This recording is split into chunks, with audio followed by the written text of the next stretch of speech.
My name is Weronika Sokolowska. I work for the Career Services at the University of Groningen, and I will be representing the Career Services here during this event. As you guys know, this is the Career Opportunities at the European Union event, and the event has been brought to you by the Career Services as well as the EU Careers. So the agenda for today will be first a short introduction by the Career Services, so by me. Then we'll proceed on to our first keynote speaker, Luca Augé, who did an internship at the European Parliament, and he will be talking about his experience there. Afterwards, we'll have a question session if you guys have any questions for Luca. As you might have known from the notification you were sent, you can, since there is no possibility of any interaction through the live stream, we kindly ask you to register to our Slack channel to which the link was given to you in the reminder email. You do need to sign up with your student email because otherwise it will not work.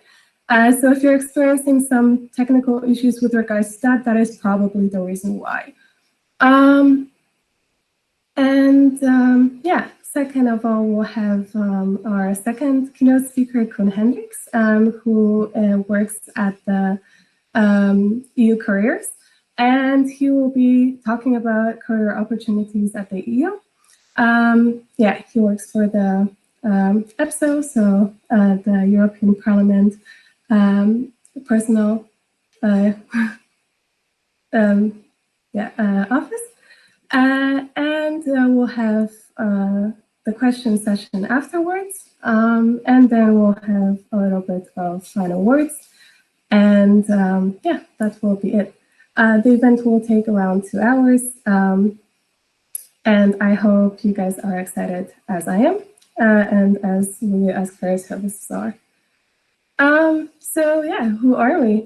So the Career Services, as some of you might know, we're a department within the University of Groningen, and we are both students as well as the team of the Career Services, and we're preoccupied with enhancing students' employability. So our team is pretty big. So we have a senior career service team, which consists of Barbara Huang, Priscilla, Sanamaikas, Fask, and Vincent. And there's also a student team, which are students from all sorts of different faculties and doing different studies. They're at different levels of their studies. And so alongside me, there's also 17 other student pullers. So there's Anna, Avital, Bel, and Baima, Celeste, Constance, Dan, Fuad, Jonathan, Mariah, Marissa, Miriam, Leila, Lenore, Rulof, Tabitha, Vina, and me. So as you guys see, we're quite a big team. And we're here to help you. And so what do we do? Maybe some of you have already managed to get in touch with us or use our services. But basically what we do is, we perform CV checks or cover letter checks. We do LinkedIn profile checks. We also conduct mock interviews in case you want to practice your job interviewing skills. We do LinkedIn profile, we take pictures for LinkedIn profiles. We organize career-related events such as this one. We also provide career consultations, and we give career-related workshops. And best of all is that for all of the university students, University of Groningen students, these services are free. Therefore, we would like to invite you to use these services while you're a student here. And how to find us? So one easy way to find us is through the career tab on Nestor. On top of your necessary student page, you have the today, study info, and then career, and then you can find the career services there. We also have 2 desks, one or 2 places where you can see us in person. It's the iShop near the UB, and also the FSC desk at the FSC faculty. But because of the coronavirus, right now these services are unavailable, and we will have to come up with, the opening date for these services to return will be given at some point later. So yeah, how to reach us right now. You can either find us on our website through the www.ruch.nl career services. You can also email us, the career services at ruch.nl. You can find us on Facebook, the Career Services University of Groningen, as well as Instagram Career Services and the lower dash and TG. So for now, this is about the career services. And right now, I would want to introduce our keynote speakers. So first of all, we'll have Luca here talking about his experiences. And so Luca is a graduate from the University of Groningen. He did international relations bachelor here between 2015 and 2018. And he completed an internship at the European Parliament, which he will be talking about. And afterwards, we'll have Koen Hendrix, who works for the EPSO, so the European Personal Selection Office. And without further ado, I would want to give the floor to Luca. Yes, hello everybody. Thank you very much, Weronika, and thank you very much to the Career Service for the invitation. So we have quite a bit of time in front of us, so I'd like to talk about a couple of things, if that's okay with you. So I'm first going to talk about just something quick about my background, my time at the RUCH. Then, of course, I'm going to talk about the internship at the European Parliament. That's why I'm here. And then I'm just going to give some tips and some reflections about my time there, and might be useful for the ones that are considering or thinking about doing something at the European Parliament or at the EU in Brussels in general. So as was said, my name is Luca Augé. I'm 23 years old. I'm originally both from France and Germany, and I did my bachelor at the University of Groningen in international relations and international organizations between 2015 and 2018, so graduating in 2018. And well, actually, like most bachelor students, I think I didn't really think about what would come after the diploma. I was really into student life, enjoying it, and that was it. But of course, at one point, especially when you're getting towards the end of the bachelor, especially in the third year, you start to think about what would come after, what you would like to do, if you'd like to continue studying or not. In my case, just a bit something about my time at the RUCH, because because I'm French and German, I'm really interested in European politics. So since it was a topic covered by the Bachelor in International Relations at the RUCH, it's one of the reasons why I took this bachelor. And in the third year for the thesis, we could pick a course to specialize in and write our thesis about. So I picked the course on the European Union given by Mr. Jan van der Haast. And during that course, we covered a variety of topics relating to the European Union. And one of these topics was the European Parliament. I found that topic very interesting. There was something always that interested me and intrigued me, let's say, in the fact that there was this huge institutions of 705 MEPs now that are all covering a whole continent, more or less. And so I decided to write my thesis about the European Parliament. So just a side note, what I wrote about was the relationship of far-right parties, their relationship to the idea of the European Union, and especially to the institution of the European Parliament. And that research process, that writing process was very interesting, but it was also quite extensive. And while I was doing that, I was thinking that maybe after all of that, I wasn't that keen on continuing directly with the master, and it could be very interesting to see what there is in the outside world, and why not try it out. So I decided that I wanted to do a master's in any case. So before starting directly my master in September, I would then just delay it by 1 year and spend 1 year doing several internships. So this is what I did with the European Union. Next to that, I also did, I was at the European Union for 3 months. Then I spent another 3 months at a public affairs department of a big international bank in Paris. And then I was in Düsseldorf in Germany, working for an international political consulting firm. So still in the area of international relations, but then more on the practical side. So coming to the internship at the EP itself. So I think it's worth telling the story of how I came to that internship, how I found out about it. So actually, like most things are in these cases, it was by chance. During my bachelor, I was doing a language course. I followed one in Russian and then one in Italian. But by chance, there was a student in that course that I was talking to, and she was in her last bachelor student years. And she told me that after that, she would go to Brussels and work for a member of the European Parliament, so MEP. And I was very surprised and interested, because I didn't know that it was a possibility.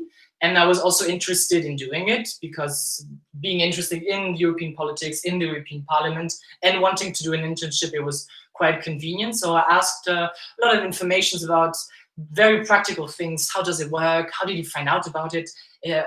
Can you even do it? What are the requirements? And she provided me all these informations, which I will also do for you. So I decided to apply. I decided to apply in the same way as she did, mainly to send an email to MEPs and to say, well, hello, I'm here. I finished my bachelor diploma and I'm looking for an internship. Do you have something for me? So very spontaneous. So also at the time, I was actually a chairman for the Clio Association in Groningen, and for one of the activities, I had to make a list of all the MEPs, or different interesting MEPs in Brussels.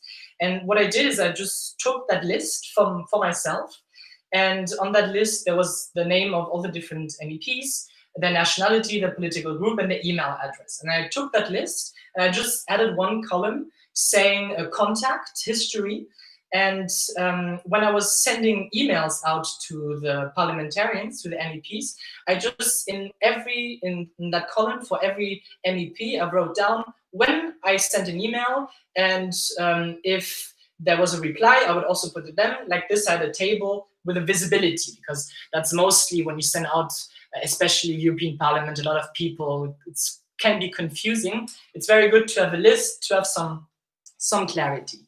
And I think on that list there were around 70 to 90 maybe MEPs, mainly French, German, and British MEPs, because in the EU the working language is English, and there is no nationality rule, so you don't have to go to the MEP of your nationality. So it depends on the MEP. If he wants to take you, he wants you, independently from your language skills or the nationality. If you think he can work with you on an English-only basis, then that's a possibility.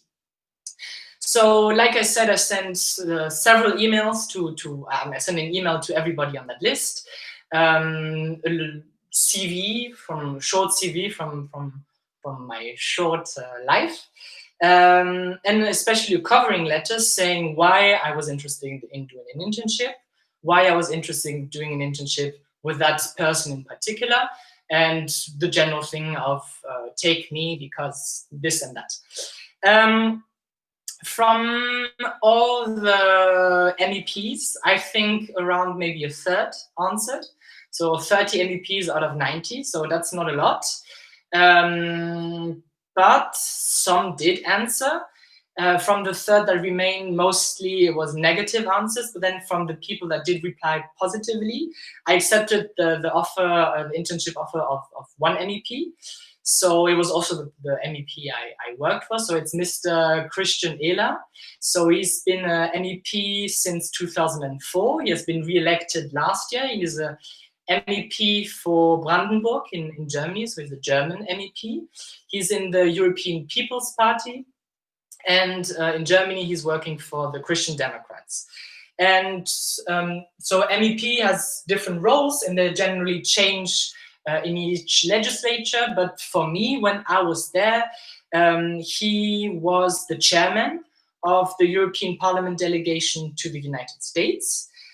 He was also the rapporteur, so the European Parliament's negotiator with the Council and the Commission on the research budget of the EU for the period 2021 to 2027. And he was also working on cultural institution as a whole in the EU. And MEP, just so you know, can organize his office freely, but generally there is the MEP, there is a secretary, there is a chief of staff, a policy advisor mostly, so they're generally around with the MEP 3 other people, and then the interns. But a MEP can decide to take interns or not, and in my case, he did. So I was there for 3 months, and there were, of course, rotations, but I think we were always at least two interns working for him. So getting to the core of the work, namely my tasks and activities. So I think you have to know that the MEP on a daily basis receives dozens of invitations for several events, because Brussels is really a busy political city. You have a lot of embassies, lobby groups, counseling firms, consulting firms, NGOs. So, and all these people generally, when they have an event, they send out an invitation. So it means that most of these events, sadly, are not directly relevant to the MEP's work. And if there are ones that are relevant and the MEP himself cannot go, all the other staff has no time to go, then it's the intern's role. So it was my role to go to the event, listen to the different positions, to the arguments that were presented, to the topic that was addressed.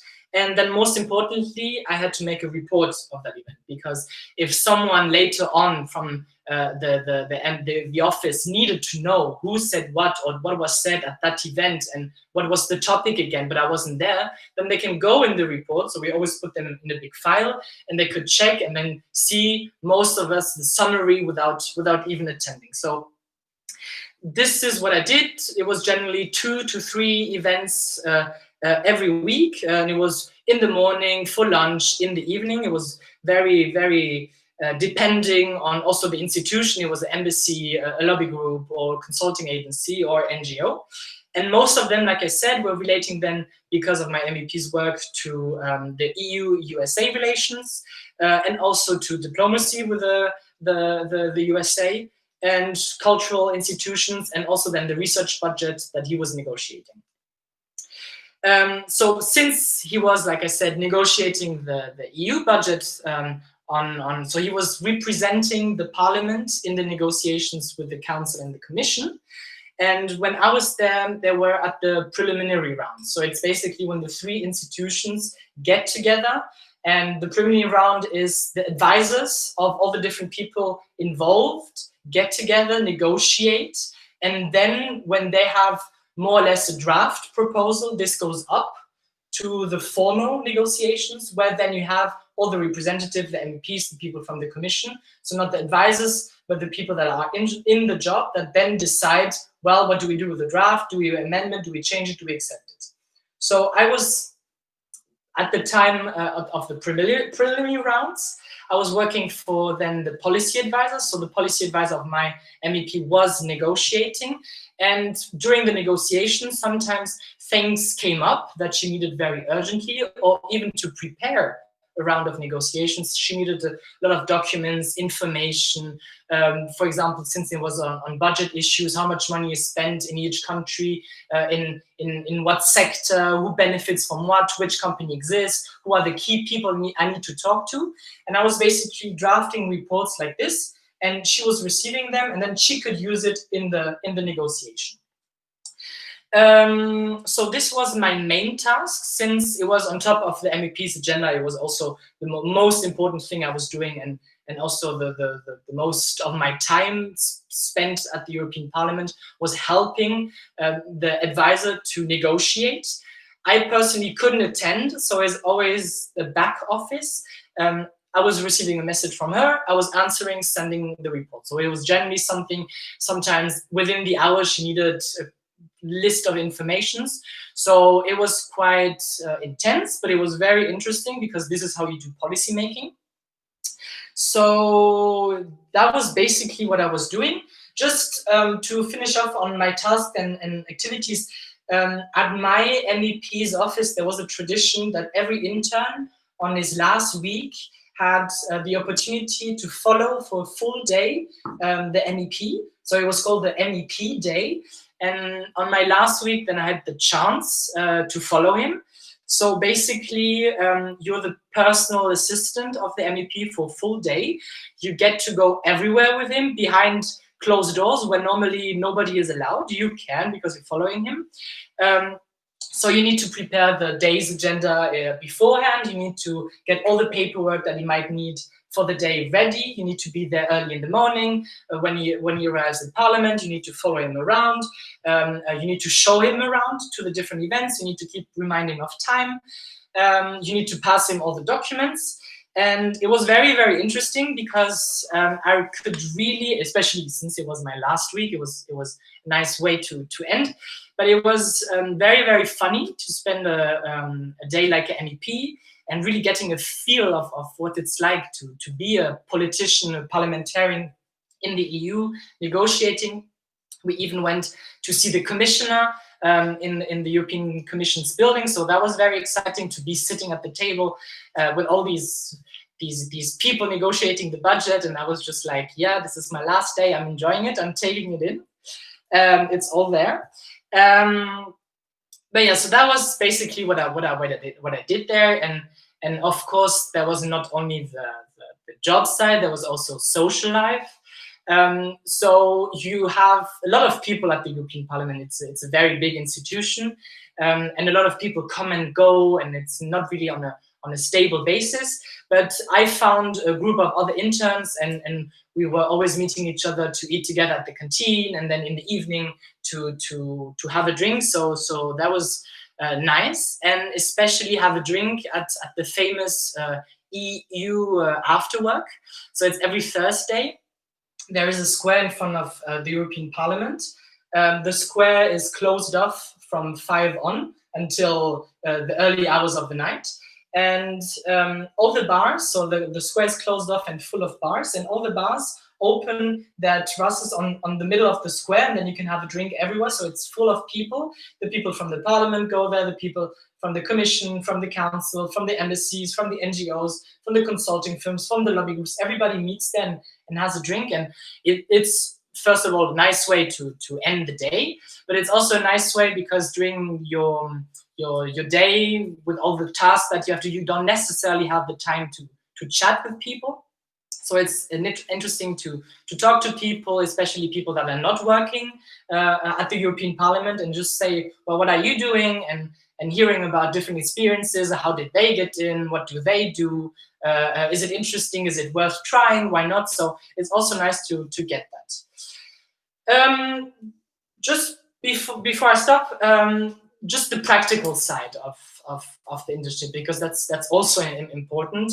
So each MEP has an amount of money to pay his staff. So he decides how to pay his staff, and he can decide then to take interns or not, and he can decide to pay the interns or not. So in my case, I wasn't paid, even though most interns working for MEP are paid. But I knew that I wouldn't get paid for 3 months. So on my 2 other internships where I got paid, I saved money. I was very careful on money to then use that money for the 3 months in Brussels where I knew I wouldn't get paid.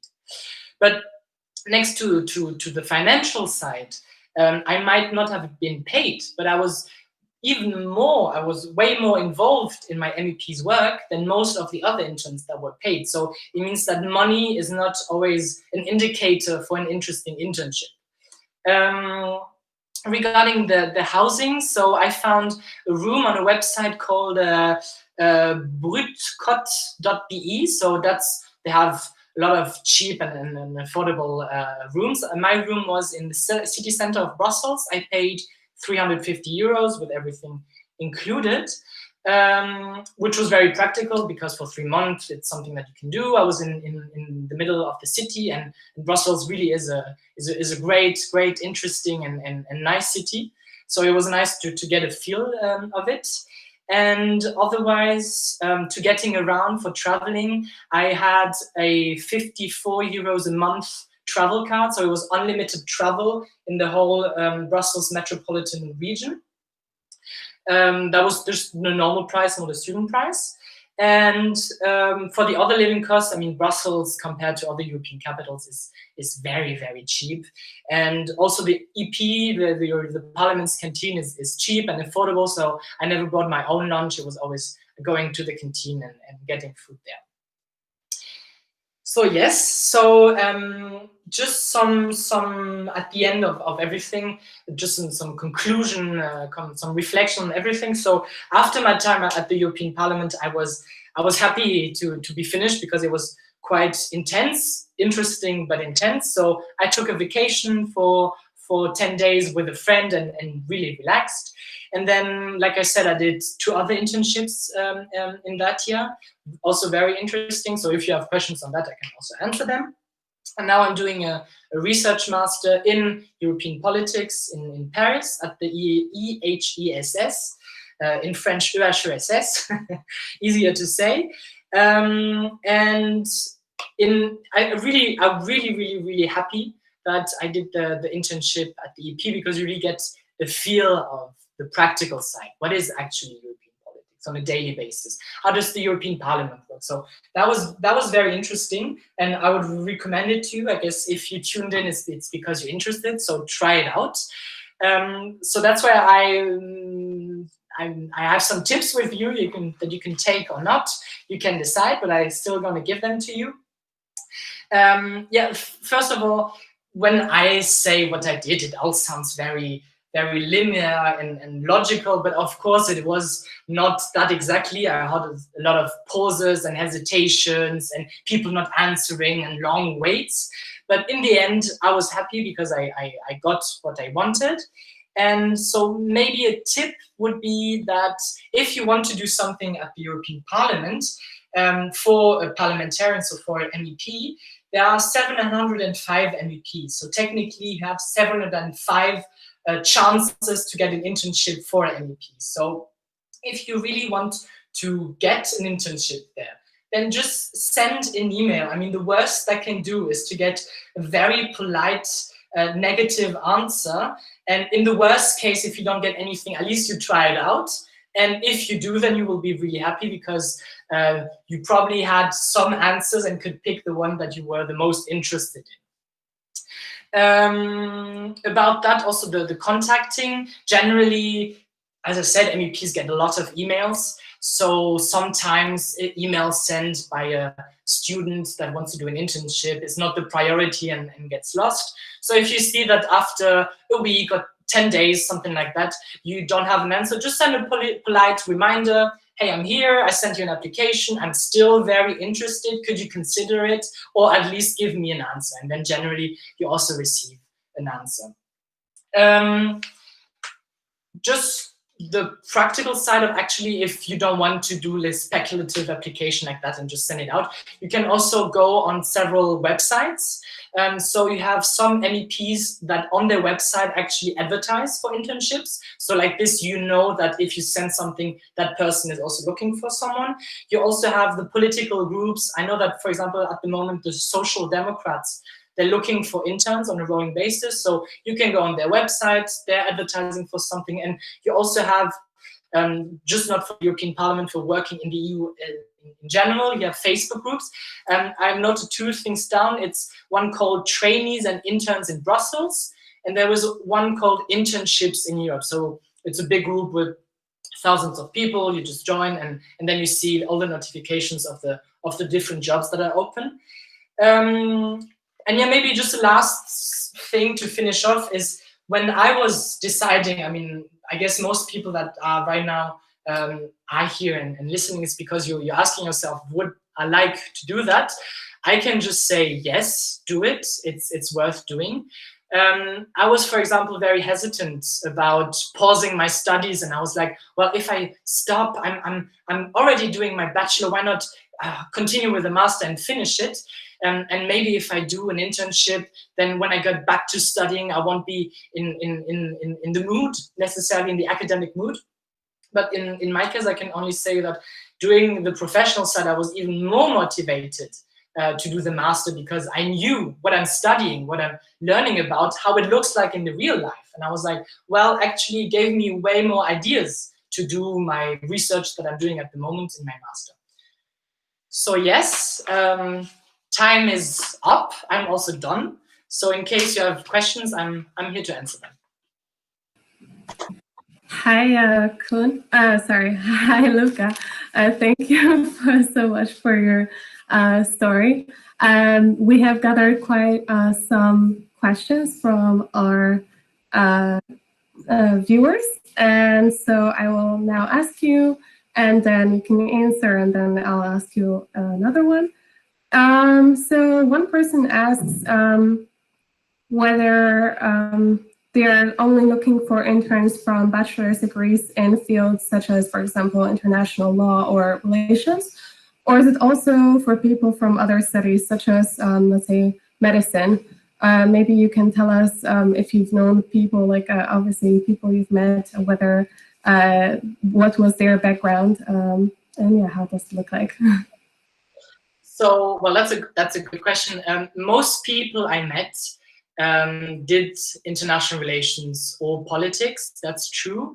But really, it depends on the MEP. Not really depending on you, but it depends on the MEP. If the MEP is specialized on, well, you mentioned medical studies. If he's specialized on medical issues and working in the health committee of the European Parliament, then even if you didn't do anything about international relations, but you have a medical background, then you might be very interested. So it really depends on the MEP.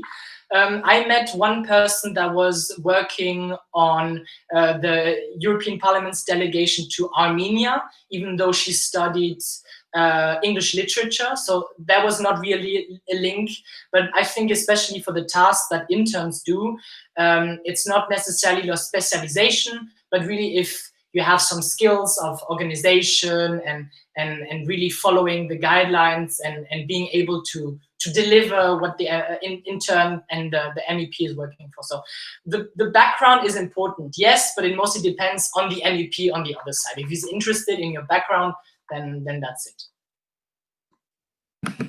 All right, thank you. I hope that the answer was sufficient to the person interested. But obviously we have a couple of more questions, so now I will ask them. So do you feel like doing an internship is a good step in your career to potentially get a job in the field or to get to know people / network? Definitely. I mean, Brussels is all about network, especially all the events you go to and all the drinks you have in the evening. It's, of course, people talk about their job, but they want to know who is that person sitting in front of me? What are you doing? And do we can we have a mutual understanding on interest in each other? So actually, when I did the internship, I really liked what I did at the European Parliament, and I decided that I would like, after my studies, to work for the European Union, but not for the European Parliament. At one of the events I met someone from the European External Action Service, so basically the diplomats of the EU, and it's because I met that guy at a networking event, and he told me about what they were doing and all the diplomacy, that I actually thought, oh, this is also something I can do, and I would even be more interested in doing that. So networking is definitely something that happens in Brussels, and I think most people also go there for the networking. All right, thank you. Another question is from Marta, and she asks, why didn't you apply for an official EP internship, such that lasts for at least 6 months?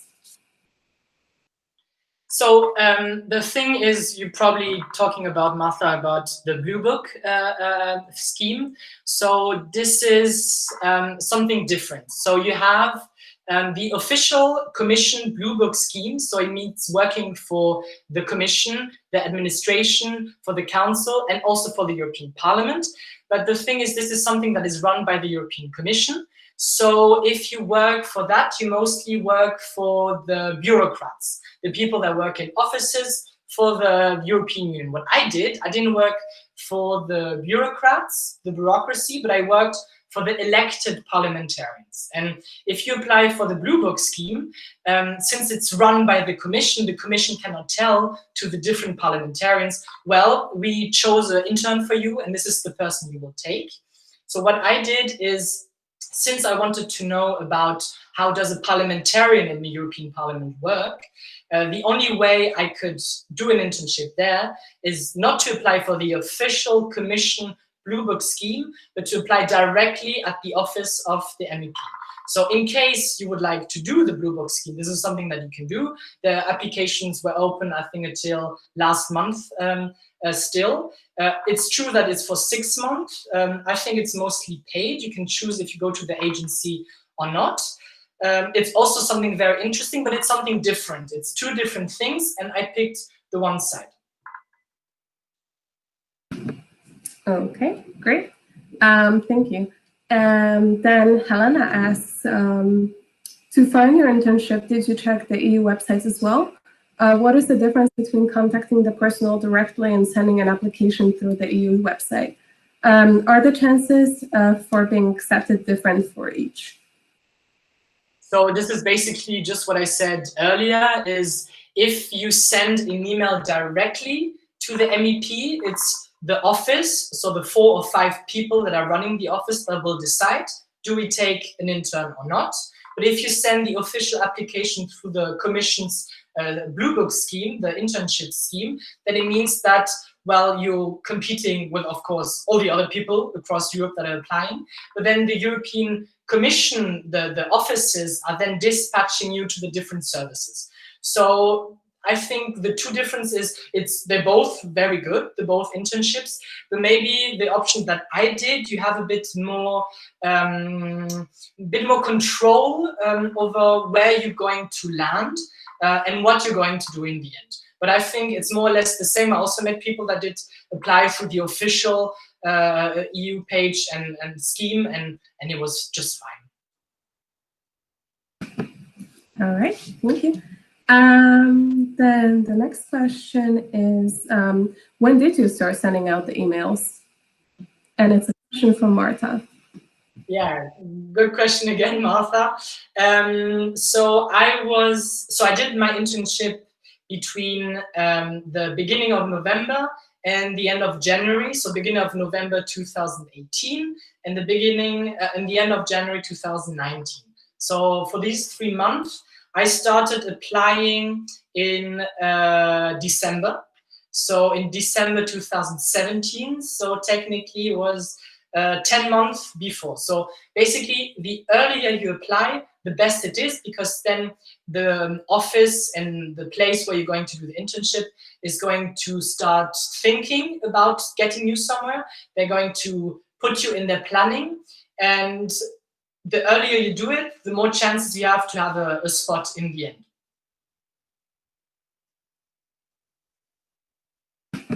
All right, thank you.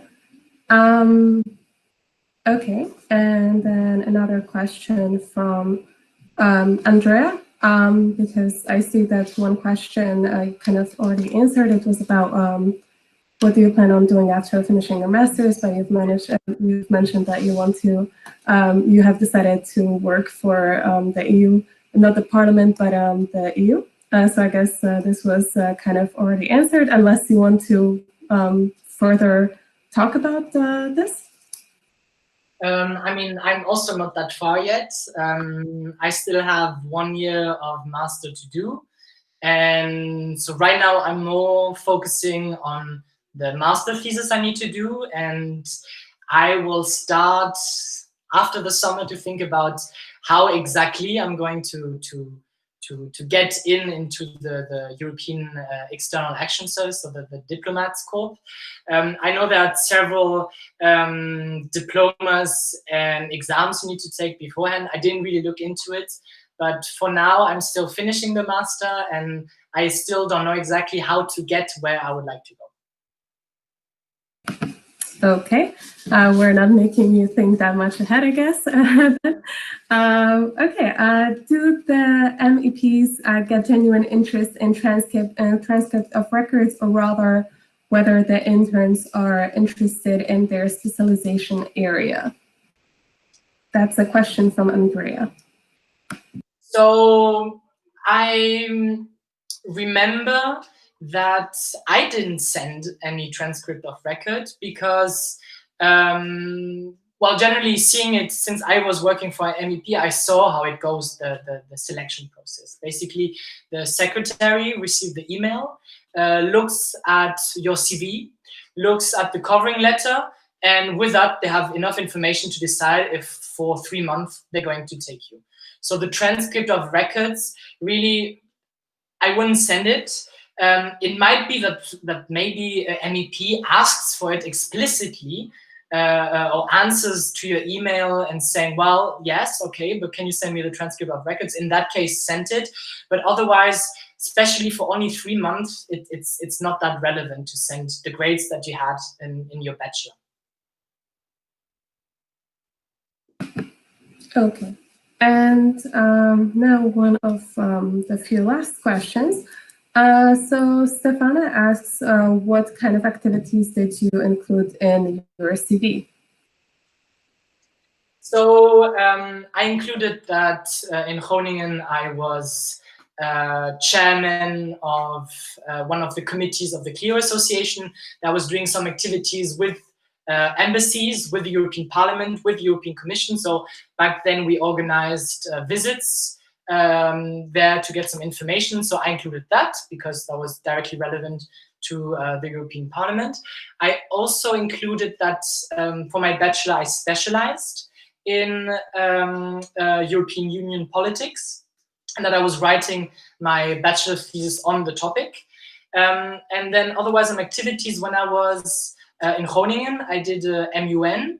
When I was in high school, I did a MUN and also a mock European Parliament. So these are all things that I put into the CV, because at least when they read through it, they know that for you, the European Parliament is not a vague institution, but you actually know more or less how things are going and what is happening within that institution.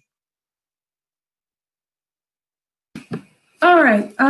It looks like we have a couple other questions, but I think it would be actually more appropriate to ask Koen, who is actually responsible for accepting participants applicants, and then that we will keep these questions in mind. There are questions from Alisa, and I think there's one from Helena, and we'll just ask them to Koen, since he is responsible for accepting people. But Helena does ask, did you contact the career services at the RUG before sending out the emails for internship? So, great question. I didn't. I sent them on my own.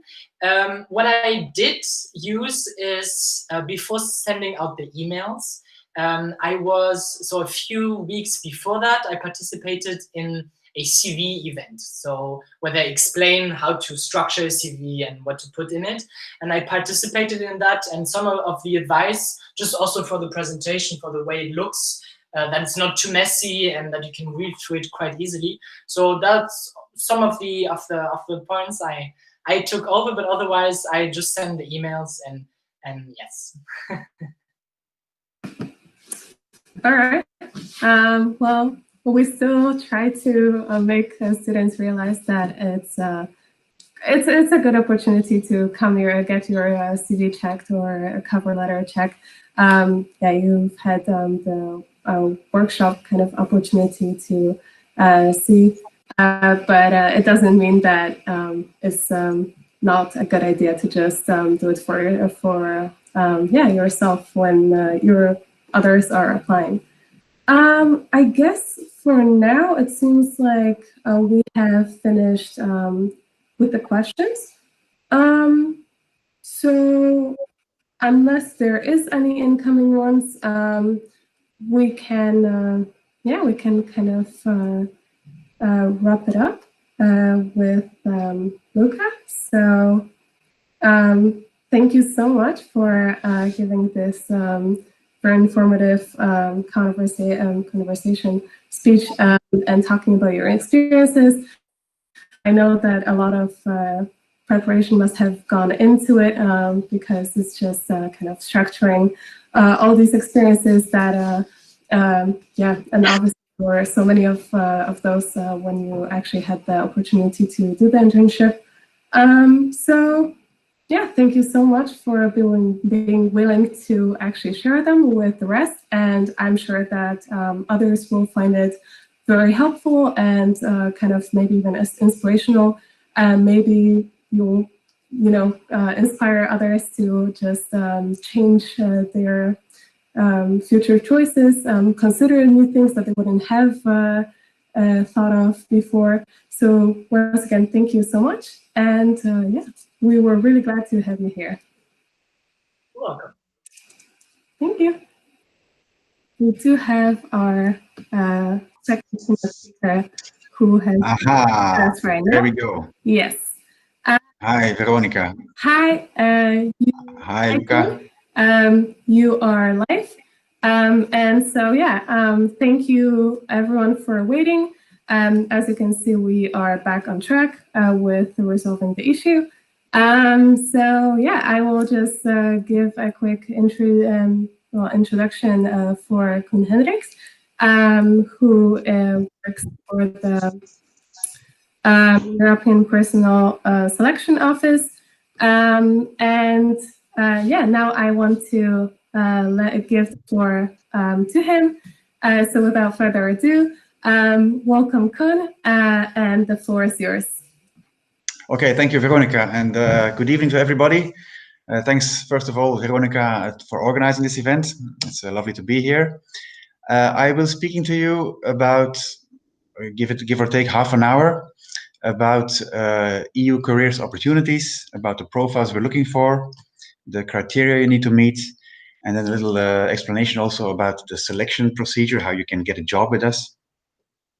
And we're also joined today by my trainee, the trainee who's currently working in our unit, because we also address the issue of traineeships at the end of my talk. And normally you also have quite some questions about becoming a trainee in the institutions. So that's for later. I'll start with sharing my screen. I will, actually my idea was to show you a PowerPoint presentation, but for some mysterious reason, I can't share a PowerPoint. So what I did was I transformed this PowerPoint into a video, which I seem to be able to share. So I'll turn to my YouTube channel and I'll show you the video.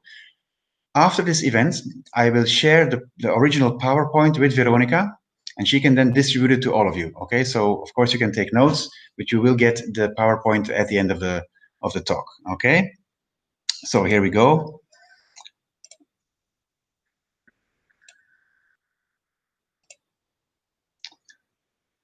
So I guess you see my screen now. Weronika, can you confirm that you see the screen? Not yet. Not yet? Yes, now it is says presenting.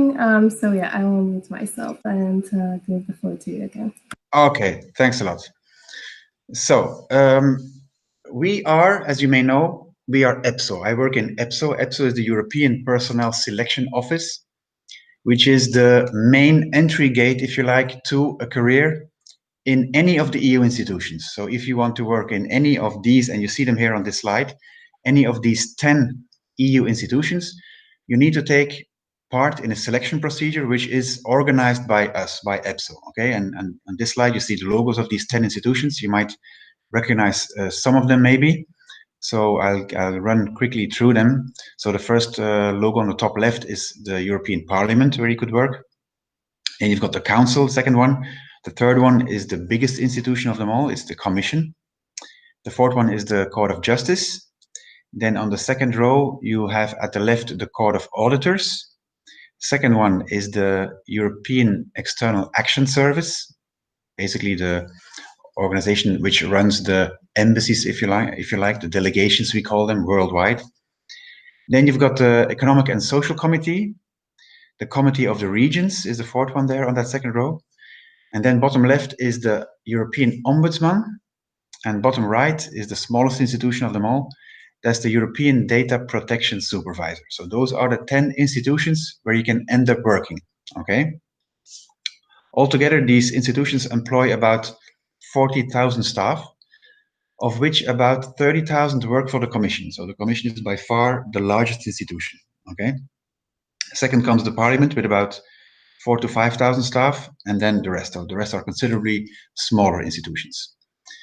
Most of these institutions have their headquarters in Brussels or Luxembourg. So very probably, if you make it through these selection procedures, your first job assignment would be either in Brussels or Luxembourg, okay? The Ombudsman is based in Strasbourg. That's the only one. All the rest is here in Brussels and Luxembourg, okay? Now,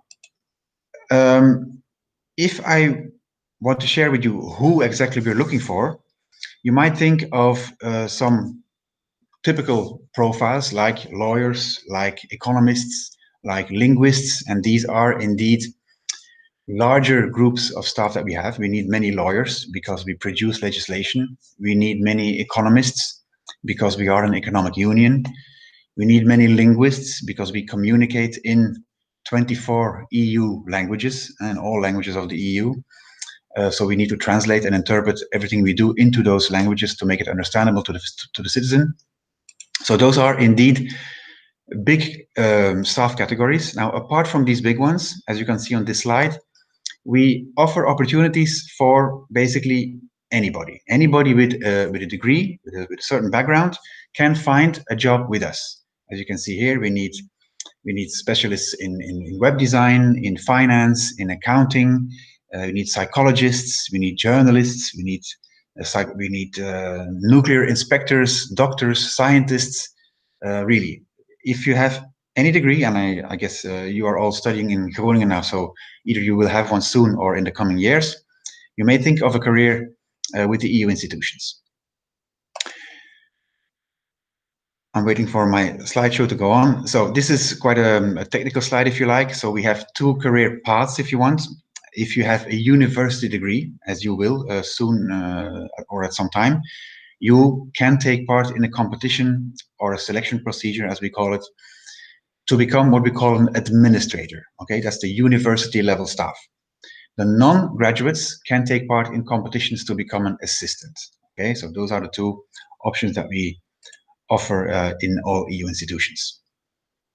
Now, what are the criteria you need to meet and able to work with us? First of all, you need EU citizenship. So you have to be a citizen of any of the 27 now EU member states. So if you are a UK citizen, you can no longer apply to our competitions.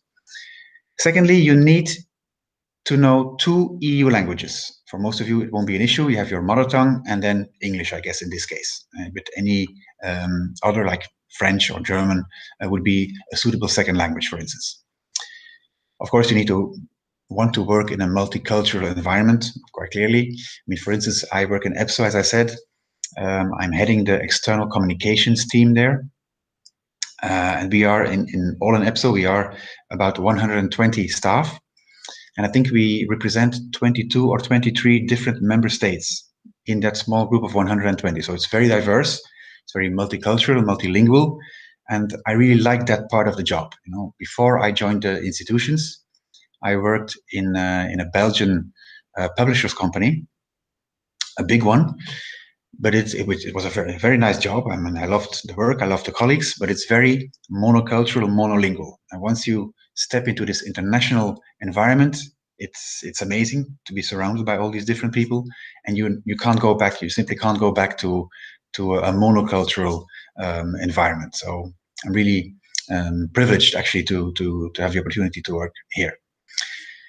The third criterion, the last one, is the degree. As I said, if you have a graduate degree, you can take part in administrators competitions. If you have a non-graduate degree, you can take part in assistant competitions. Now, what do the EU institutions as an employer offer to their staff? It's quite something. So first of all, there's the line of work. It's the content of the work. So you can think of any given news item, and the EU has a word to say in it. Think about trade, think about safety and security these days, think about migration, of course, think about social inclusion, the digital agenda,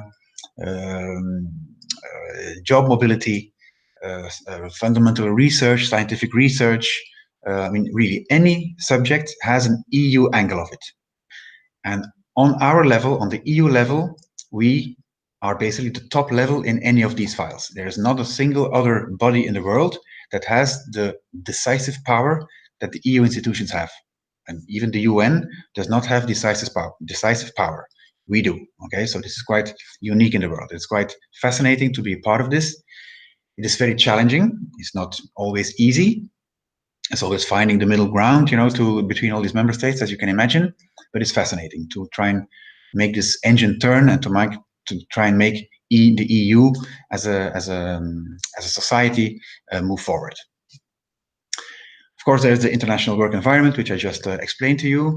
Then there's the aspect of travel. Quite some colleagues of mine, including myself, have the opportunity to travel for work. You don't have to spend your whole life in an office behind a computer. If you are a desk officer or a case handler in any given field, you may be asked to go and meet companies, local authorities, national authorities in the member states, or even outside the EU, depending on the line of work you do, to go and meet them and discuss projects. A friend of mine, for instance, he works in the trade department in the Commission, and he goes and audits companies worldwide who want to do business with the EU. So he travels quite a lot. So this is fascinating if you're up for it, if you like it.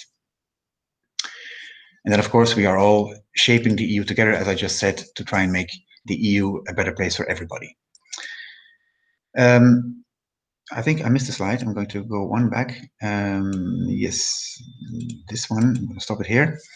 No, I showed you this one. Sorry. I'm going forward to the next one. Yes, here we are. So what we also offer is training opportunities. You can develop yourself in the years to come. You can enroll in any kind of trainings, which are free of charge, which are during working hours. So you can learn new languages while you are with us. You can learn new skills like IT skills or accountancy skills or public speaking skills, you name it. There's a whole catalog available of trainings you can roll into. One of the nicest aspects, in my view, of working with us is the internal job mobility. So this basically means that once you start working with us, you do not have to do this same job for the rest of your career. Okay? I know the younger generation, your generation, is not looking for one job in one company where you will sit the rest of your career. I know you want flexibility and mobility. You want to try out different things and different subjects during your working life. And this is exactly what we offer. Say that you start in the Commission in a given DG, which means Director General, by the way. You can, after a number of years, switch between services. You can switch between cities. You can switch between institutions even. And I've done this myself a number of times. I'll give you a quick overview, if you like, of my EU CV. I joined the European Union in 1997. I started my career in Luxembourg, where I worked in the publications office. I told you about my background in a publishing house in Belgium, so that was a smooth transition, if you like. And after 3 years, I joined the Commission in Brussels, where I joined the DG for Employment and Social Affairs. And there I also worked in the Information and Communication unit. After that, I went completely into a different direction. I went to the Maritime Affairs DG, so I went into fisheries. I worked there for 6 years. I learned a lot about the fishing policies, the European fishing and fisheries policies, which is quite a unique domain actually to work in, quite fascinating. And after that, I joined EPSO, where I'm currently still now. It's been 12 years or so that I'm in EPSO. So it's been quite a diverse parcours that I did, but quite fascinating. And this is something which is so nice because you are employed by this same employer, the EU institutions, but inside there are many, many opportunities. It's quite easy, quite simple to change jobs. There is, again, a catalog available of open vacancies. And if you're up for a new position, you simply apply. You do an interview with that future head of unit. If it matches, you take up your new position. If not, you stay where you are. So there's nothing to lose. You can only improve and find your way in the years to come in your career. So quite nice in my view. Then there's also the work-life balance. So we try and accommodate working life with private life. So meaning you can work part-time. You can work 90%, 80%, even up to 50% if you like. We offer teleworking. Currently, of course, since the Corona crisis, all EU staff is teleworking. So we are 40,000 staff. We're all teleworking. Slowly now, since last week, we start going back to the office in small numbers, but it's all doable from home, actually, the line of work we do. Then there's also a number of well-being initiatives organized, so to keep you fit at work and to keep you happy at work. And we want to make sure that you come back to the office the next day, in a way, okay? Then, what else do we offer? Of course, there is the social benefits or the remuneration and the benefits package. We have a good salary to offer. You get a good pension, you get a good social security system. We have European schools available for all children, which basically means that kids are educated in their mother tongue. So they can choose in which language group they go, and we have all languages available. That's quite convenient for people who come and join us with children. The medical insurance is quite well organized, so basically meaning that once you start with us, you're quite well off and you can lead a nice life in a way. So here you see the salary grid of a number of positions. So as I mentioned before, if you would take part in a competition to become an administrator, administrator is in this table AD and assistant is AST, of course. The entry level grade for administrators, so for university staff without any work experience, so straight out of university, like you guys maybe, they would enter at level AD5. So your starting salary would be about 4,900 euros a month, which is actually quite nice. Now, a short word about the selection procedure as such. How do you become a colleague of ours? Everything starts on our website. I guess maybe some of you have already visited our website. This is the homepage of the EU Careers website. And here under job opportunities, you will find a list of current and upcoming competitions, as we call it, selection procedures that we offer for you to come and join us. So basically the first step is to try and find a competition which matches your profile. One which is coming up and which I will speak about in a minute as well is one for law, the field of law. So if people at the university in Groningen are studying law and will graduate soon, they can take part in a competition which will be published on the 30th of July. So I'll come back to that in a minute. So this is one which is, this is the most recent one, which I can offer you, the first upcoming one, which is available as of the 30th of June. So that's the first step. You find a competition on this website, and then you apply online. It's an online application process. You have always 5 weeks to apply for a competition. So normally you have time enough to fill out the different screens, and you send in your application. You don't have to send in any paperwork. The online application is enough. Now, once you have applied, everybody who has applied will be invited to the first step of the competition. And you'll see it on the next slide. So here you see the different stages. And the first stage is what we call a pre-selection test. The second stage is what we call an intermediate test. And then there's a last stage, which is an assessment center for the ones who make it to that stage. If you are successful after the third stage, you are a successful candidate and you can be offered a job in one of these 10 institutions that I mentioned. So we'll have a closer look to these different stages of the competition. So as I said, everybody who applies gets an invitation for this first stage, which is a computer-based test, meaning you will sit it on a computer, not at home. It's not online yet. So you will be invited to go to a test center in your country or in another country, wherever you live. There's no relation between your nationality and the country where you have to sit the test. You can choose. We have test centers available all over the EU, for some competitions even worldwide. So you can choose out of a list of cities where you want to go. At this first stage, we will be testing your reasoning skills, your verbal, numerical, and abstract reasoning skills in your first language. Up to you to tell us which your first language is. You can choose again out of the 24 available languages. Okay. So next slides, I'll show you some examples of these tests. So this is a typical reasoning skills test. You get a paragraph of text and then a number of answer possibilities in multiple choice format, and you have to give us the correct answer, of course.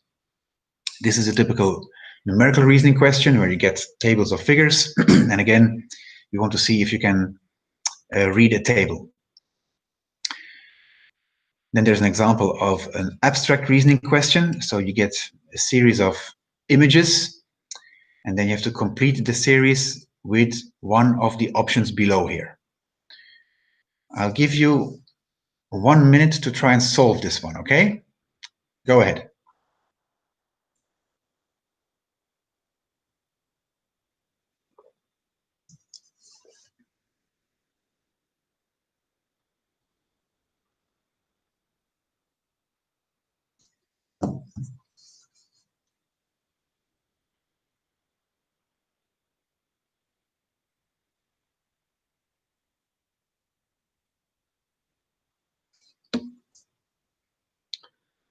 So, some of you might think A, or B, or C, or D, or E. In this case, the correct answer is D, okay? Now, I haven't given you a minute to solve this, I know. But I said 1 minute because in the real test environment, you will get about 1 minute per abstract reasoning question and about 2 minutes per verbal and numerical reasoning question. Well, what I want to say is this goes fast. Okay, don't get me wrong here. So you should train this, and you can practice this, you can train this on our website because we have sample tests available for every given test in our competition, not only from the first stage, but also from stage 2 and 3. So I would really suggest you to go and see the sample tests on our website and to train there, because the more you train, the better you get at it. First of all, you can train the level of difficulty, but also the timing. You know, you have to get fast in replying to these kind of questions. The best ones, the ones who pass the first stage, are invited to step 2, and this is an intermediate test. The intermediate test, you will set a number of different tests depending on the competition. Mostly there will be a language test as well. So as I said, you have to always speak 2 languages, and here we will test your second language basically.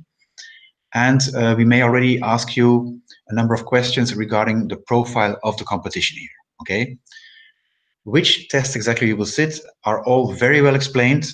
So when we publish a competition, we publish what we call a notice of competition, which is an official document, which you have to read carefully because it will tell you everything about the job description, about the number of people we're looking for, and then the whole structure of the competition. You know, which tests, how many marks you need, how many time you get, how many questions you get to answer the questions, and so on. So it's very, very detailed. The ones who make it through the second round go to the third stage, which is the assessment center, this time in Brussels. So you are invited to our office, and again you will sit a number of tests. The whole assessment center is typically a one-day visit to our offices. You will sit all tests in your second language. You see 6 options here, and again, per competitions we take 2, 3, or 4 tests of this list that you have to sit. It can be a case study, meaning a written exercise in the field of the competition. It can be a group exercise or a role play where you are together with some people in a room and you have to prepare a file and then defend your case or come to an agreement in group. There's always an interview, of course, with the selection board. There mostly is also an oral presentation to make of a given file you have to prepare up front. Sometimes there is a motivational interview to see why you want to join us, what the reasons are you want to come and work with us. And there can also be an interview in the field of the competition specifically. Okay, again, this is very well detailedly explained in the notice of competition. So during these different tests in the assessment center, we are testing a number of general competencies. You see them listed here. And we want to see if you can analyze and solve a problem. We want to test your communication skills, both oral and written communication. We want to see if you can deliver quality and results. Can you learn and develop through what you do? Can you prioritize and organize your work? Can you work under stress? Can you work in teams? And then for administrator level competitions, we also want already to see the potential to lead a team or a unit later on in your career. Okay. Again, in the notice of competition, we clearly mention which tests will test which competencies. So it's all very well transparent, actually, up front. So at the end of the selection procedure, the best ones make it, as I said, to what we call this list of successful candidates. And this is basically the basis for recruitment. So the next step is that these different institutions will try and match their vacancies with the people available on these lists of successful candidates. At this point, and only at this point, your CV comes into play, because this list does not have an order. There's not a top number 1 candidate and a bottom number 100 candidate, for instance. Everybody on this list is equal. They're all successful candidates. But based on your CV, the recruiting bodies will invite 3, 4, 5 people for a job interview. And again, the best match will be offered the job, and the rest will stay on the list and will be offered a job later on when a new opportunity arises. The objective is to recruit everybody off the list in the year to come. So some people get a job offer after a month or 2, maybe. Some may have to wait a bit longer before being recruited. When you get a job offer, it's up to you to accept it or not. In my view, it is my personal approach, I would accept the offer, even if you think it's not my dream job, okay? Because once you are inside, you can, as I said earlier, through this internal job mobility, move on and out towards a job that's more in line maybe with what you really want to do with us. But again, if you say, no, I really don't want to do this work, you can turn the offer down and stay on the list and wait for another opportunity later on, okay? Then, okay, this is important as well. So as I just said, so we publish always a list of upcoming opportunities. And this one here, the administrators in EU law, is the one we publish this summer. So as I said, it will normally be published on the 30th of July. And then you have time you have time until half September or so to apply online. Okay, so don't miss this one.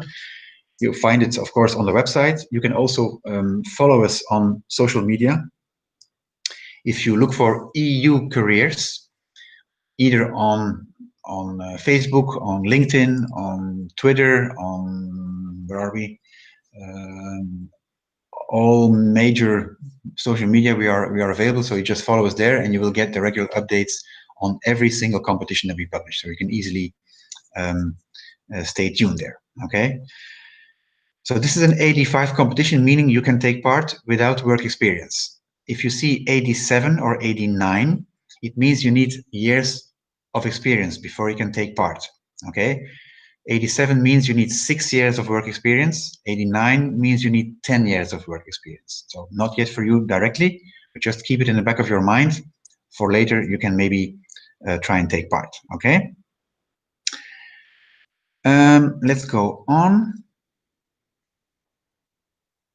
So a short word about other staff. Everything I've discussed so far was about permanent staff. So permanent staff are people who, once they work with us, get a job for life, and they become officials or fonctionnaires in French, okay? Now, apart from those people, we also have other opportunities, other kinds of staff. We have contract agents, temporary agents, interim staff, freelancers, seconded national experts, and trainees. I'll quickly talk about two categories, the two biggest ones, which are the contract agents and the trainees. Okay, you'll find information about the other ones on our website as well. So contract agents are people who get a fixed contract for mostly 3 years, sometimes even up to 6 years. It can be renewed once, okay? Now, we have a number of profiles available, and you'll see them on this slide here. So you see we have like 15 different profiles. So the registration period, as you can see here, is always open. This is different as what I said about competitions. Competitions have an application period of 5 to 6 weeks, and you have to apply in that given period. For contract agents, it's different. You can always register. Registering means that your name will sit in a database of one of these or more than one of these profiles that you meet. And sitting in this database does not mean you will be called to sit tests. You will only be called to sit tests when an institution needs this kind of profile and has pre-selected you. Okay, so based on your background and CV. Okay, I'll show you in a minute a bit more detail. Function group basically means the grade again. So 1 and 2 is like assistant level, and 3 and 4 is more like administrator level, so graduate level. So the structure of this selection is a bit different, as you can see on the next slide here. So as I said, the registration period is always open. When institutions need someone, they make a pre-selection out of this list, and they send those people to EPSO for being tested, okay? EPSO will then test the reasoning skills again, verbal, numerical, and abstract reasoning in language 1. And there's a test in the field, a competency test in the field of the profile in language 2. If you are successful, you can be interviewed and be recruited by the institution. So this is an opportunity to try. You can try both. The one does not mean you can't do the other, okay? I'm gonna just pause this here. So what I want to say is you can take part in a selection procedure to become a contract agent and simultaneously take part in a competition or not, you can choose, okay? One is not exclusive of the other. The salary is a bit different, so 3 and 4 is 2,750, 3,500. It's a bit lower, but still quite a nice pay grade. Then a word about traineeships. I'll speak a bit about traineeships, and then I'll give the floor to Thea for answering your questions as well. So every institution runs its own traineeship, so it's not centralized by EPSO, okay? So if you want to sit a traineeship, you have to apply on the traineeship page of each institution. Again, on the website of EPSO, you see a screenshot here. You'll find links to the traineeship pages of each institution, okay? Again, the Commission being the biggest institution, they offer the largest amount, the largest number of traineeship each year. We have about 1,800, or the Commission alone has about 1,800 trainees a year, which is massive. It's the biggest traineeship scheme worldwide. A traineeship in the Commission is typically a 5-month traineeship, either starting in March or in October, okay? It's a paid traineeship, you get about 1,200 euros a month, and you are a real team member. You're not put aside, you're not used as a secretary or so. No, you are a real valuable team member, and you are involved in all work that the team where you are does. When you apply for a traineeship, you can mention up to 3 services where you would like to work. And we try and take that into account when distributing the different trainees over the different services. Okay.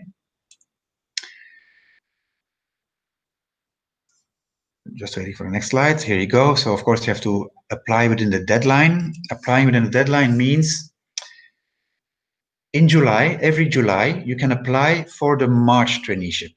And every January, you can apply for the October traineeship, okay? So if you're interested in traineeships, keep an eye on our website or on the website from the Commission or any other institution where you would like to do a traineeship. As of July, we will open up the application period and you can register there. You need a bachelor degree. You need 2 languages, one of which must be English, French, or German. And you cannot have done a traineeship prior to this one, basically meaning you can't do 2 EU traineeships. Okay, that's what what's of importance here. So here you see the structure, how it works. Basically, it's a purely online sifting. You don't have to come and sit any tests. You're basically chosen on CV. You go through a number of stages from the beginning till the end. It takes a couple of months. Until you end in what we call the blue book, which is the big register of all possible trainees, and these people are then recruited by the different institutions. Thea, my colleague trainee, will share more with you in a minute. Let me see. Okay, so the Junior Professionals Program is a specific program which is quite interesting. So once you've done a traineeship, we offer the opportunity to the best ones, in a way, to stay with us, and they can follow what we call a junior professional program. Basically, it's a 2-year program where they can do work in different DGs and different services, after which they come back again to their DG of origin, and after which they can take part in an internal competition to become a civil servant with us. So it's quite interesting.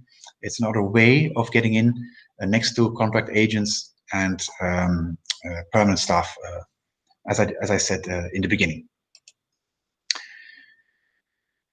I think this is about what I wanted to cover. Yes, what I want to do, I'll first take all the questions, me and Thea, and before you leave, I would like to run a short poll as well. Okay, so what I'll do, I will send the link of this poll in the chat box, and then I will stop sharing the screen now. Let me do that here so you'll see me again. Let me go back here. Okay, so I guess you see me back here. Let me go to the chat box. Where is the chat box? Do I see the chat box? Is that here? No, I don't see it. Weronika, can you help me? Where is the chat box?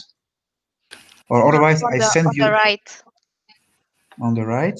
Under the 3 dots?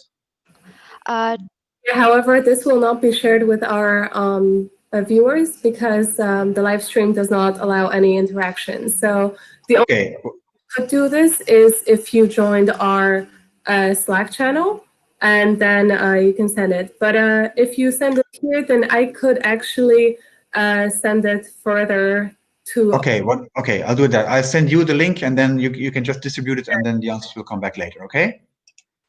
Okay. So for the time being, I'm happy to take questions, me and Thea actually. So if you have anything to ask about what I shared with you, please shoot. Hello from me as well. I am Thea, the current trainee at the Department of the Communication. I hope you see me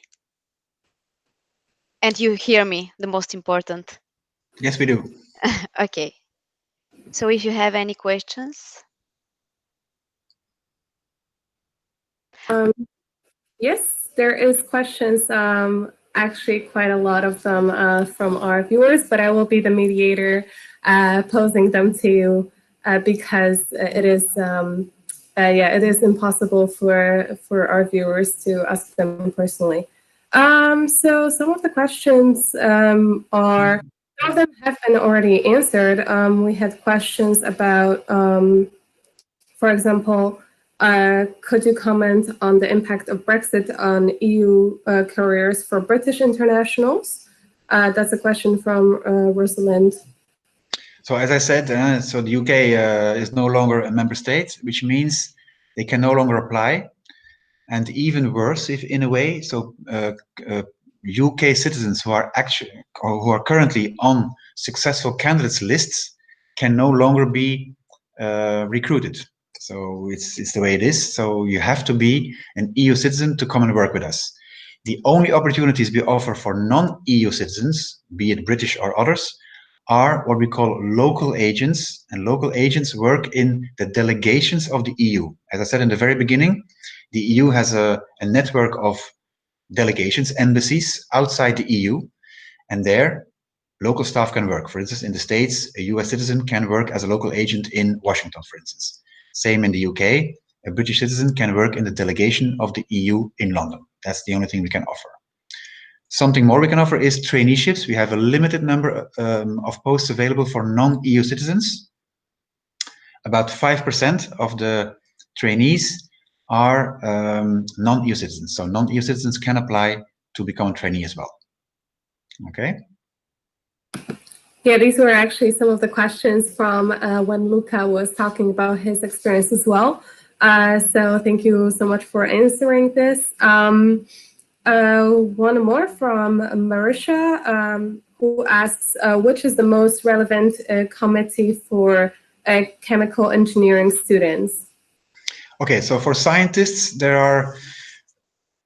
are different. Well, the most fluent or known option is to take part in a competition for scientists. Sometimes we run them. Okay. For chemists, actually, there was a competition for chemists in the pipeline. It's been pushed forward a bit, so it won't be published soon. Maybe in the beginning of next year. Just keep an eye on the social media or on the website, and you'll find it there. Another opportunity is to go and work in one of our joint research centers. I didn't say that in the beginning. I said that the headquarters of the institutions are based in Brussels and Luxembourg. Now we also have opportunities to work outside Brussels and Luxembourg. One of the options is what I just said, the joint research centers. We have 5 of them in Holland, in Italy, in Germany as well, I think. And as the word it says, it's research centers. Okay, so they need scientific staff there. And those staff are mostly temporary agents. And temporary agents are not selected by EPSO. They are immediately selected and recruited by the body that needs them, so by the joint research centers. You find those job offers also on our website, but you can also have a look at the website of the joint research centers themselves to try and be directly in touch with them. They may have opportunities that we don't offer to everybody. Okay, so that's another way for a scientist. All right, thank you. Now a question from Lillian, and I actually was thinking of intruding when you were speaking about the tests, but Lillian is interested in finding out whether if you feel the test once, could you resit the test at any point in time, at another time? Yeah, it's a very good question, and indeed you can. So failing a test, say that you take part in a competition and you fail in stage 2, at that point, that given competition ends for you. You cannot continue, of course, but you can always reapply for a new competition, be it in the same year or the next year. You can always reapply. You have to start the competition from scratch. So if you made it to stage 2 in the first competition, you still will have to sit stage 1 in the next competition you take part in. But there's no blacklist of people failing. Okay, we don't take your marks into account, not negatively, not positively. You just apply again, and you start all over again. Many people do that. You know, many people really are very eager to come and join us, and they take multiple competitions to be successful. All right, thank you for this answer. Now a question from Yelmer, who asks, how is the Corona crisis affecting application procedures for internships and traineeships at the moment and in the near future, which I think is a very up-to-date question. So it would be great to maybe see both from your perspective, Koen, and also from Teodora. Yeah, so regarding applications for traineeships, it won't really be affected because the application procedure is completely online anyhow. So As I said, in July, we will open the next round, for March 2021. So there it's business as usual in a way. Okay, so there doesn't change much. For competitions, the application period is the same as well, or the application procedure is the same, since it's always online. The testing will maybe be different. Maybe parts of the upcoming competitions will be tested remotely. We are working on remote testing, and different aspects of the assessment center will probably be done remotely, but that's a further stage, of course. Given applications, it's all normal. Thea, do you want to add something? Yeah, I'm not going to repeat what you said, but I just want to add that now the new wave of trainees that will come on October, the procedure for them is now ongoing. So there is no interruptions about this. Everything is, as Koen said, business as usual. So for now, I think we will have. There is still a hope that they will come here in Brussels in October. So especially for the traineeships, there is nothing new or nothing. I can just add something from my own experience that now the trainees, I mean all the trainees who are now in Brussels or Luxembourg, or they are not in their home countries, they have to work at home. Every conference now is cancelled, but there is also a way to join the conferences online, like you do that. So it's quite fine. All right, great. Thank you. And here is another question from Myanmar, who is asking how important is the knowledge of French language when working in Brussels? Yeah, good question again. So, as I said, you need 2 EU languages, okay? And I guess most of you speak English, since you seem to understand me, okay? And maybe not so many of you speak French. Now, the working languages in the EU institutions are mostly English and French, depending on the departments. I used to work, as I said, in the Department of Fisheries, and there the main language was French, because most staff spoke French. It's the way it was. In other departments, for instance, science departments, everything is in English because the common language in science is English. So it really depends. In EPSO, it's, I would say, in our units, maybe more English than French. You don't need to speak French to apply. 2 languages is enough. You will only be tested in those 2 languages that you mentioned to us. So mostly your mother tongue, which is maybe not English, plus English. That is enough. Now, once you start working with us, say at a level AD5, if you want to be promoted, because there's a promotion system, you can become an AD6 and then an AD7 and so on, colleague. If you want to be promoted, you need to show the knowledge of a 3rd language, French or German or any other. So if you don't speak a 3rd language, you can learn one. As I said in the beginning as well, we have this training scheme where you can enroll in language courses, and this is a way to improve your language skills or to learn a completely new language. Okay? All right, great, thank you. Now a question from Eleni, who is interested in how important is the previous working experience within an organization as a requirement from recruiter or for recruitment, because in almost all of your AD5 vacancies, you require a working experience similar to the one described in the vacancy notice. So, again, for AD5 level competitions, we do not require work experience, not at all. So without work experience, you can apply. That's typical, the competition at AD5 level. You do not need work experience. For AD7 or AD9 level competitions, there you do need work experience. You have to have it. You simply have to have it. If not, you can't apply, okay? Now, having said that, I know that if you have 3 or 4 or 5 years or even 6 years or more years of experience, you can still take part in an AD5 competition. So you are competing with people with different backgrounds, with different levels of work experience. To sit the competition, as I said, you do not need work experience. All the tests are designed for people to be able to get through these tests without work experience. Now, if you have work experience, and it makes sense that you will have some at a given age or at a given period in time, once you are a successful candidate and you are on this list of successful people to be recruited, the fact of having work experience may help you in getting recruited a bit faster than someone without work experience. That's where the difference starts playing, okay?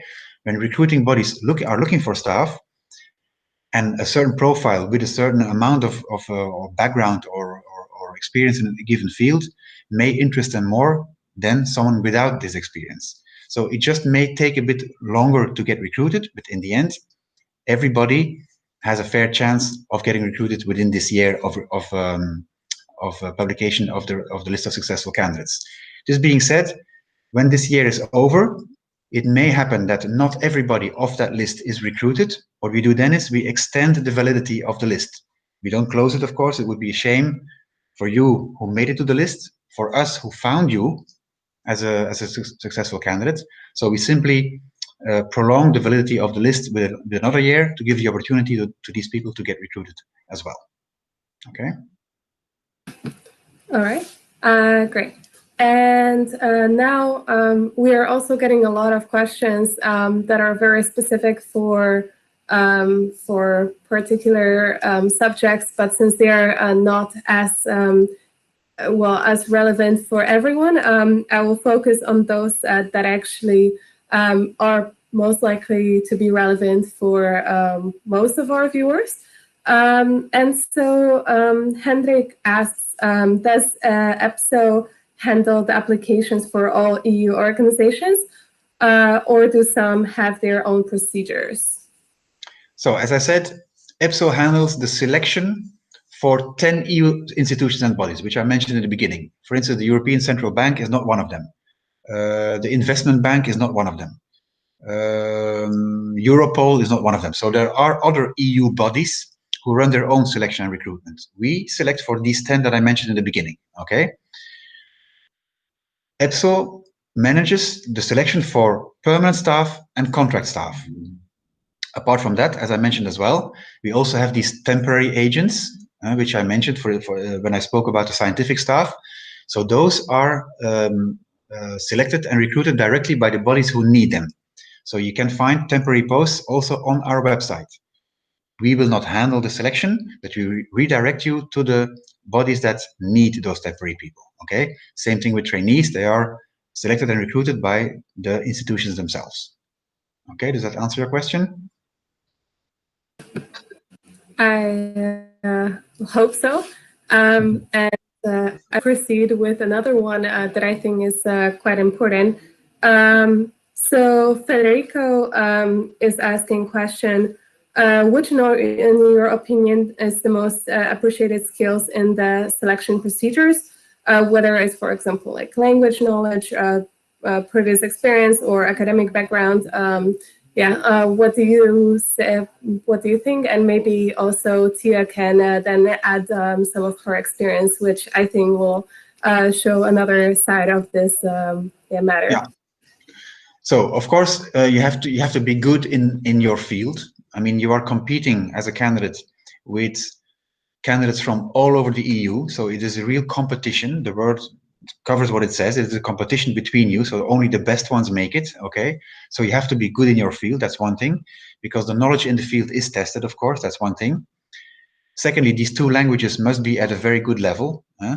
We're not asking for certificates or degrees or diplomas of your language knowledge, but by sitting these tests in these two languages, if you pass them, it means for us that your language skills are well enough, okay? So that's basically the proof of your language knowledge, the fact that you sit the tests in that language. What is very important to us is competencies. I've mentioned these 8 general competencies that you have to display, and you really have to have all of them, okay? So as I said, in the notice of competition, we will indicate in a nice matrix which tests will test which of these competencies, and you have to take or keep these in the back of your head when you go to sit these tests. You can also train this, okay? I can also mention that several member states offer training courses to help their citizens perform well and prepare them well for this assessment center. So go to our website and you'll find a list of all the bodies in the different member states that organize training courses to help prepare you these different competencies. So this is really what we want to see. every single competency has to be displayed and will be marked by the selection board. So you have to score well on all of them. So that's very important. So it's and knowledge in the field and these general competencies. Okay, Thea, about traineeships maybe? Yeah, about traineeships, I think that first the language knowledge. It's really important because no matter which is your, I mean, mother tongue or your second language, is really important to know in a work level English. After that, French. I mean, this is my case, but French helps a lot. Or German. This is the two languages. After that, of course, as Koen already mentioned, everybody, every agency, European agency, has their own criterias about this, no matter if it's a traineeship or it's a vacancy job or no matter what. But every time, if you, for example, if you are interested on making to apply for a traineeship or for directly for a vacancy job, you can go to their site and just check the criteria because everything is really specific. If you are, for example, in the field of the medicine, probably you will be asked for some working experience. For example, if you want to continue as a translator or an interpret, for sure they will ask a diploma for interpret. And I know that there is some official diploma. Almost every university in Europe organize this master of interprets, like for 1 or 2 years. But for sure there is, everything is really, really different. Okay, great, thank you. And since we're pretty much coming towards the end of this event, I will ask one more question, and after this, we can also wrap up. In the meantime, I would want to remind you, Koen, that, or kind of well, remind you, yeah, put your attention to the fact that if you do want us to distribute the link, you can actually, yeah, I'll add it in the box there. Just a minute. I'm just looking for it now. No, that's completely fine. And the last important question from Alexandru would be some institutions, for instance, the Court of Justice, mention an EU CV application procedure, and he would want you to talk about this a little more, if that would be possible. About the EU CV, I mean, with us, you don't need to use the EU CV because you have to, basically, when you apply with us, you have to fill out all the fields of the application procedure. So you basically have to follow our structure. Of course, you can upload your CV as well in your EPSO account. So maybe a word about this EPSO account. In the meantime, I'm trying to find this link here. Where did I put it? Here. So, and the EPSO account is an account you have to create. This is the means of communication between EPSO and the candidates. And in this account, you can put a CV in any given form. So many people use this EU CV because it's pretty much a standard form.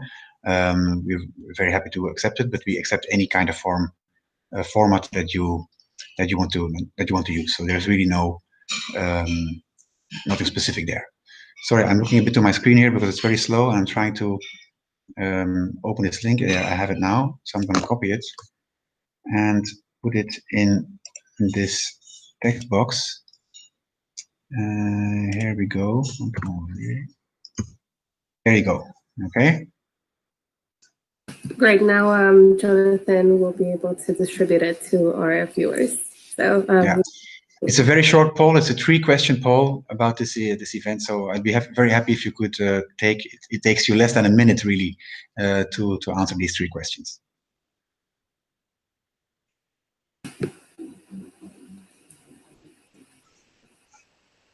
All right. Jonathan now has distributed the link. Okay, great. So continue with your answer towards Alexandru's question, or we actually do have one more from Andrea, which I think is quite interesting. So if you don't mind, then I will ask it in the meantime. Sure.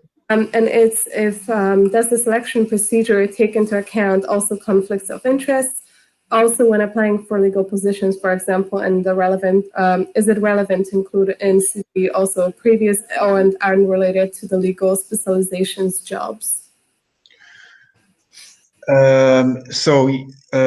Please do mention as much as you possibly can. If you think that there are conflicts of interest, you can always contact us, get in touch with us, either through the web form on our website, or once you are in a procedure, you will get a functional mailbox where you can also ask questions on the ongoing procedure. It's really, we're very transparent on everything. Just contact us. We reply normally within 3 days. You'll get your reply.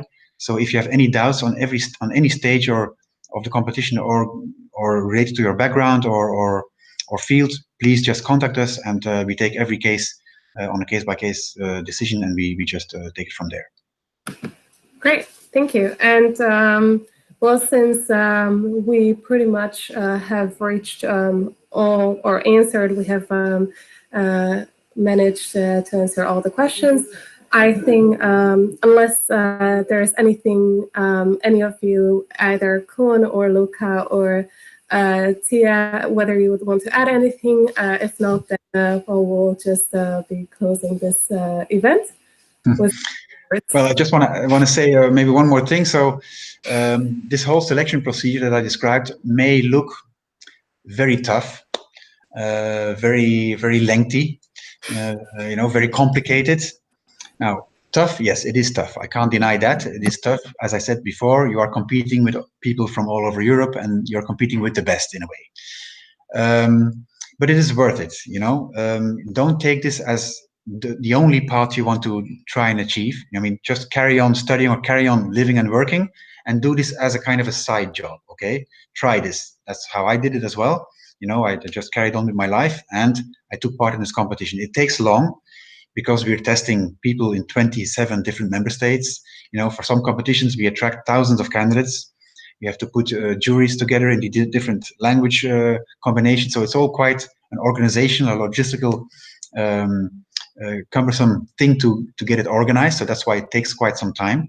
But again, it's worth it. As I said, once you work here, you will see, and I guess Thea can confirm, it's a very nice working environment. It's not a gray bureaucracy.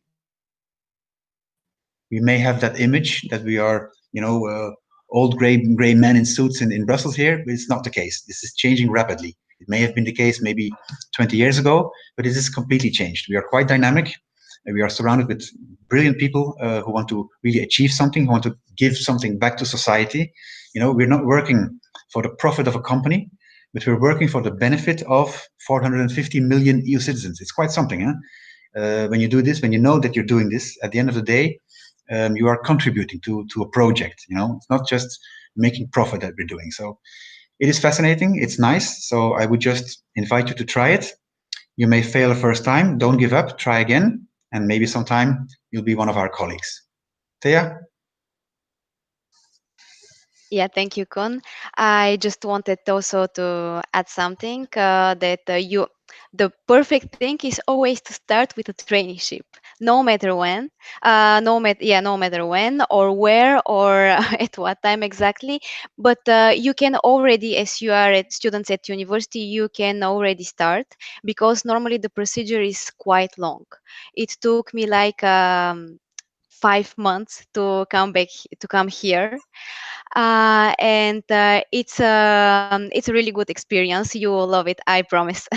And also another thing I wanted to add, after that, when Koen sends his presentation, you can see the specialized section at our site, when you can check all the job offers, all the opportunities, and also the traineeships. And my advice is also that you can follow us on the social media channels. The name is EU Careers. We are posting almost every day new job offers with every criteria for it. So we are trying to keep you informed about every job or every traineeship in the EU institutions or also the EU bodies. And you can also contact us whenever you want. Great, thank you for that input, Tia. Yeah, I guess then that would be something very smart to do, since it's a very accessible way of getting day-to-day updates on opportunities that you can get. My last thing would be to ask whether Luca has anything to add still. I took notes, but no questions. All right.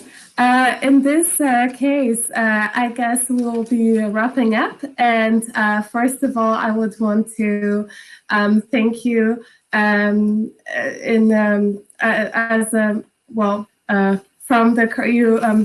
the career services as well as our viewers for the three of you, Tia, Luca, and Koen, for joining us here and for letting us know so much about your experiences or just technicalities behind the selection procedure, the inner workings of working for the EU. Thank you so much. And I would just want to mention to our viewers that if you would be interested in getting slides either from Koen or from the career services, you can send us an email. So the career services @ruch.nl, and then we'll send you the slides that Koen will provide you us. And lastly, I would also want to thank everyone else apart from our keynote speakers who put effort into putting all of this event together, which is mostly, apart from all of the career services team. In particular, I would want to thank Constance, Miriam, Vina, Spaska, Priscilla, who were thoroughly invested in putting everything together. Without all of you, I wouldn't be able to do this. Avital, who actually was in my place a year ago, and she gave me very useful tips about creating this thing, the event. So I cannot express my gratitude enough. And of course, also Jonathan, who is our main tech guy, who figured out everything with regards to setting up the virtual meeting, since the original was supposed to be a face-to-face event. However, this didn't work out due to the coronavirus crisis. So thank you all for helping and supporting me throughout this whole turbulent process. I would just once more want to thank all of our keynote speakers. So thank you, Tia. Thank you, Luca, and thank you, Koen, for joining us here. It's been so much pleasure, and I guess all of our students are really satisfied with this event. Thank you for maybe enlightening some of us, changing our mindsets about our future careers. We cannot be grateful enough, so thank you. Pleasure was mine. Okay, thanks again. See you soon. Have a nice evening. Bye-bye. Bye. Bye. Bye.